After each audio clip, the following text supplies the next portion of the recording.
Situated sideways on a narrow plot in Amityville, New York, is a 1925 Dutch colonial that's arguably Long Island's most notorious residence.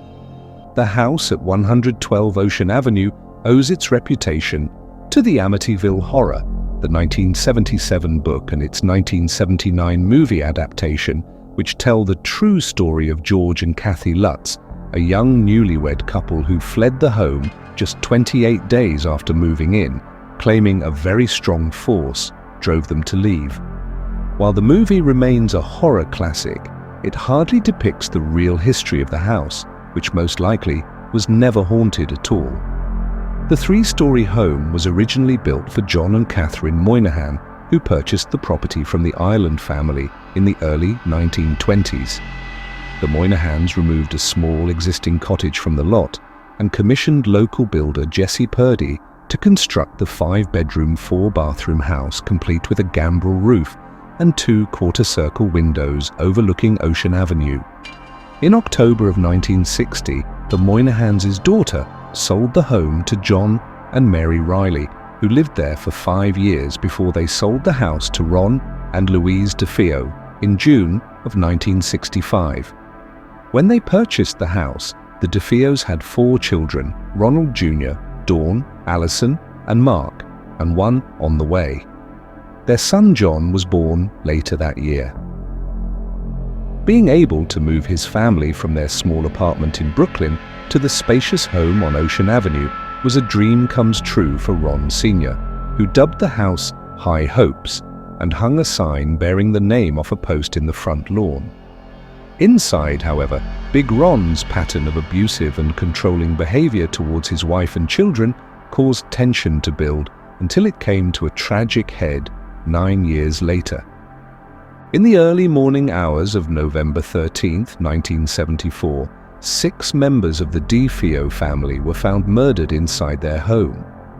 Ron Sr. and Louise had each been shot twice, while 4 of their children, Dawn, Allison, Mark, and John, had each been shot once. Their bodies were discovered the following evening by the only surviving family member, Ronald Jr., who was eventually found guilty on 6 counts of second-degree murder. In December of 1975, he was sentenced with 6 consecutive terms of 25 years to life.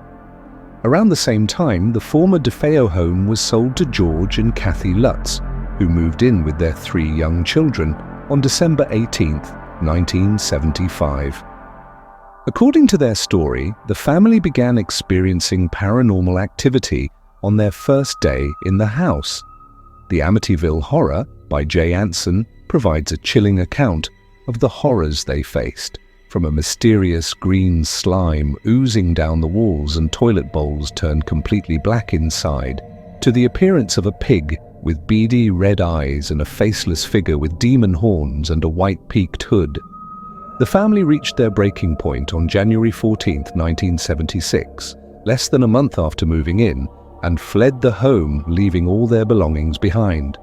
Following a paranormal investigation conducted that March, the Lutzes returned the house to the bank and moved to California.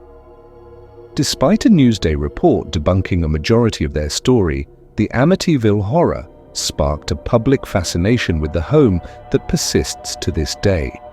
When Jim and Barbara Cromartie bought the house for $55,000 in April of 1977, they were unaware that a book would soon be published about it. By November, the Cromarties had been bombarded by so many unwanted visitors, they decided to change the address of the house. This, however, did nothing to stop curious onlookers from coming by at all hours of the day. In an interview with Newsday the following year, the Cromarties revealed just how bad the situation had gotten, saying that because so many visitors came late at night, they were barely sleeping. Once, a man stood on the front lawn playing a bugle at 3 a.m. On another occasion, someone left human excrement on the porch. Around the holidays, the family's decorations were stolen. The home's horror house reputation even followed 14-year-old Joyce Cromartie to school, where classmates harassed her and asked repeatedly if she'd seen any ghosts since moving in. But the Cromarties said they hadn't experienced anything paranormal there. By December of 1978, the constant barrage of visitors proved to be too much for the family, who decided to move out and put the house on the market for $100,000. By the time the Amityville Horror starring James Brolin and Margot Kidder hit theaters in July of 1979, the Cromarties had yet to find any serious buyers. Meanwhile, the new wave of curiosity sparked by the movie was affecting the entire community. Ocean Avenue was littered with empty beer bottles, popcorn boxes, and other trash left behind by looky-loos whose disrespect applied to every house and homeowner on the street. As the crowds grew larger, extra police details were hired and paid them overtime, a costly expense for a small village like Amityville. Though public officials had considered ways to monetize the crowds, like running bus tours or charging admission to see the house, none of these ideas were approved out of respect for the DeFeo family. Having given up on the idea of selling the house, the Cromarties eventually moved back in.